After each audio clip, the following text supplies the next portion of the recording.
Halo di Gadget Ensiklopedia, tahukan kamu mengapa negara Jepang terkenal dengan tingkat bunuh diri atau istilah Aokigahara yang sangat tinggi? Jepang selain terkenal tempat wisatanya yang sangat populer di seluruh dunia karena keindahannya, apalagi saat musim gugur tiba. Banyak persoalan yang fenomenal dari negara Jepang ini, diantaranya kasus bunuh diri. Untuk itu mari kita bahas, mengapa banyak kasus Aokigahara di negeri Sakura ini, dan apa penyebabnya.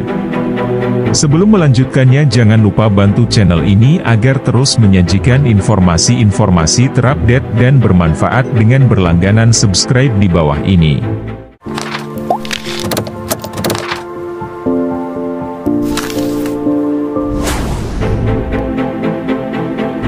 Jepang adalah sebuah negara kesatuan yang bersistem parlementer dengan berbentuk monarki konstitusional dan juga negara kepulauan di Asia Timur. Letaknya di ujung barat Samudra Pasifik, di sebelah timur Laut Jepang, dan bersebelahan dengan Tiongkok, Korea Selatan, dan Rusia. Pulau-pulau paling utara berada di Laut Okhotsk dan wilayah paling selatan berupa kelompok pulau-pulau kecil di Laut Tiongkok Timur, tepatnya di sebelah selatan Okinawa yang berseberangan dengan Taiwan. Jepang terkenal sebagai destinasi wisata yang menarik jutaan wisatawan dari berbagai negara. Teknologi yang maju pesat, kualitas udara yang bersih, ragam kuliner yang lezat, kehidupan yang serba teratur, membuat banyak orang betah tinggal berlama-lama di Jepang. Namun, mengapa angka bunuh diri di negeri Sakura ini masih sangat tinggi? Berdasarkan data yang dirilis oleh pemerintah Jepang, jumlah kematian karena bunuh diri di Jepang sepanjang bulan Januari-Oktober 2020 lebih tinggi dari jumlah kematian karena terpapar COVID-19. Dalam data statistik tersebut, disebutkan bahwa jumlah orang yang meninggal akibat bunuh diri hingga bulan Oktober tahun lalu meningkat 3,7% menjadi 20.919 orang, sementara jumlah orang yang meninggal karena pandemi tercatat lebih rendah, yakni di angka 3.460 orang. Tersebut mengalami lonjakan untuk pertama kalinya dalam 10 tahun. Hal ini umumnya disebabkan karena kondisi perekonomian yang semakin sulit serta banyak orang yang kehilangan pekerjaan dan sumber pemasukannya. Menariknya, angka bunuh diri pada wanita di tahun 2020 meningkat 70% dibandingkan dengan tahun sebelumnya. Para ahli berpandangan bahwa hal ini salah satunya didorong karena banyak wanita yang bekerja di sektor informal dan paruh waktu, part-time, salah satu sektor yang terdampak pandemi cukup dalam. Peningkatan angka bunuh diri yang signifikan di Jepang juga pernah terjadi saat krisis keuangan global melanda dunia pada tahun 1998 dan 2008. Namun pada kedua krisis tersebut, umumnya korban bunuh diri adalah laki-laki paruhbaya yang putus asa karena kehilangan pekerjaan. Angka kematian karena bunuh diri juga kerap kali meningkat di bulan Maret, yakni pada masa berakhirnya tahun fiskal di Jepang. Lantas apa sebabnya? Jepang merupakan salah satu negara dengan angka bunuh diri tertinggi di antara negara maju lainnya. Diperkirakan terdapat 16 kasus bunuh diri di setiap 100.000 penduduk. Dalam budaya tradisional Jepang, melakukan bunuh diri bukanlah suatu hal yang berdosa, namun lebih dipandang sebagai bentuk tanggung jawab. Kepercayaan ini sudah mengakar di kalangan masyarakat sejak zaman dahulu kala. Sebagai contoh kita mengenal istilah seppuku atau harakiri, aksi bunuh diri untuk mengembalikan kehormatan diri dan keluarganya, yang kerap dilakukan oleh samurai di masa lalu. Hal ini juga dipandang sebagai cara kematian yang terhormat. Dalam budaya Jepang, mengeluh merupakan hal yang tabu dan tidak umum untuk dilakukan. Maka dari itu, orang seringkali lebih memilih untuk menyimpan permasalahan yang dihadapi dan tenggelam dalam depresi. Standar dan tuntutan kehidupan yang tinggi, seperti biaya hidup yang mahal, persaingan mendapatkan pendidikan dan pekerjaan yang baik, kesulitan ekonomi, kerap menjadi sumber munculnya rasa frustrasi di masyarakat. Bagi keluarga yang terdampak juga tidak lazim untuk membicarakan terkait kepedihan mendalam yang dialami secara publik. Terdapat stigma di masyarakat luas yang berkembang hingga akhir tahun 1990-an bahwa aksi bunuh diri merupakan perilaku yang egois. Hal ini menyebabkan keluarga pun menjadi takut dan enggan untuk mencari bantuan konseling. Depresi dan kasus bunuh diri di kalangan anak muda Jepang. Dalam beberapa tahun terakhir ini, angka bunuh diri di kalangan anak muda Jepang juga mengalami peningkatan. Pada tahun 2020, angka kematian karena bunuh diri di kalangan masyarakat berusia di bawah 20 tahun mengalami peningkatan 10% dibandingkan tahun sebelumnya dan merupakan yang tertinggi sejak tahun 2000. Banyak dari mereka yang mengalami depresi karena bullying, permasalahan keluarga, dan stres.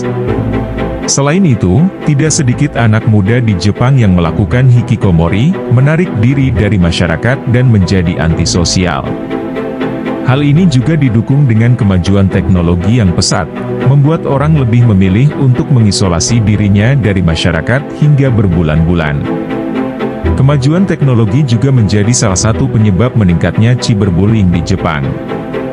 Tahun lalu, Hana Kimura, 22 tahun, yang merupakan salah satu pemain dalam reality show ternama Terrace House, mengakhiri hidupnya dengan tragis setelah mengalami cyberbullying. Kimura yang berprofesi sebagai pegulat wanita ini menerima banyak pesan kebencian di media sosial setelah sebuah insiden yang terjadi dalam salah satu episode Terrace House. Hutan bunuh diri Aokigahara, Gunung Fuji menjadi salah satu tempat bunuh diri, bahwa di area tersebut terdapat hutan yang sering digunakan sebagai tempat untuk bunuh diri, suicide forest.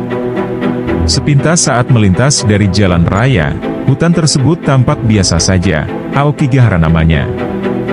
Aokigahara atau yang juga populer dengan nama Jukai atau Sea of Trees merupakan kawasan hutan yang terbentang seluas 30 km2 dan berkembang di atas lava hasil erupsi besar Gunung Fuji di abad ke-9. Antara tahun 2013-2015, tercatat lebih dari 100 orang melakukan aksi percobaan bunuh diri di hutan tersebut. Karena tingginya kasus bunuh diri di Aokigahara, sejak tahun 1970-an, tim pencarian juga diterjunkan secara berkala dengan didukung oleh satuan kepolisian dan sukarelawan untuk melakukan penyelamatan dan pencarian korban. Banyak orang Jepang yang percaya bahwa Aokigahara merupakan tempat tinggal dari Yurei, hantu kematian dalam mitologi Jepang. Marak juga beredar mitos di kalangan masyarakat bahwa hutan ini juga menjadi tempat untuk melakukan ubasute di abad ke-19, yakni meninggalkan kerabat atau orang tua yang sudah tua di daerah pegunungan atau pedalaman hingga kelaparan dan meninggal untuk meringankan beban ekonomi. Aokigahara semakin mendapatkan reputasi sebagai hutan bunuh diri salah satunya karena novel yang ditulis oleh Seicho Matsumoto pada tahun 1961 berjudul Nami no Te, Tower of Waves, mengenai seorang wanita yang melakukan bunuh diri di hutan tersebut.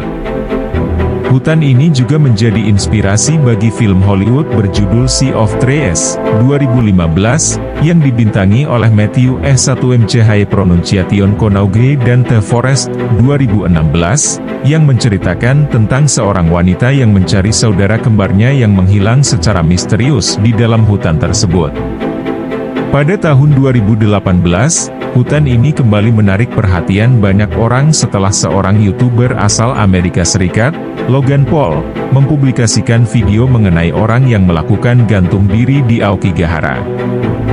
Video tersebut mendapat banyak kecaman dari masyarakat luas yang dianggap tidak sensitif terhadap isu kesehatan mental. Walaupun bunuh diri merupakan permasalahan yang tabu untuk dibicarakan, namun pemerintah Jepang telah berupaya melakukan berbagai program bantuan untuk menekan angka bunuh diri di kalangan masyarakat. Salah satunya dimulai sejak tahun 2005 hingga 2006, di mana stigma di masyarakat mulai bergeser dan menganggap bunuh diri sebagai suatu bentuk permasalahan sosial. Sejak saat itu, promosi pencegahan bunuh diri dan peningkatan kualitas hidup menjadi prioritas nasional di Jepang. Pemerintah juga mengesahkan Basic Act for Suicide Prevention di bulan Juni 2006 untuk menekan angka kematian karena bunuh diri sekaligus menolong keluarga dan kerabat yang terdampak karenanya. Dengan pendekatan holistik ini diharapkan akan dapat lebih efektif dalam mengatasi berbagai aspek permasalahan yang menjadi penyebab depresi dan bunuh diri di masyarakat. Menurut data yang dilansir oleh WHO, hampir 800.000 orang meninggal dunia karena bunuh diri setiap tahunnya. Intervensi aktif perlu dilakukan untuk menekan laju angka bunuh diri di masyarakat. Kasus bunuh diri dapat memberikan dampak yang mendalam bagi keluarga, kerabat, dan teman-teman yang ditinggalkan. Kenali indikasi awal depresi di lingkungan sekitar kita. Uluran tangan dan peluk hangat tentunya akan membantu menyelamatkan kehidupan mereka. Get healthy, stay healthy, and live well.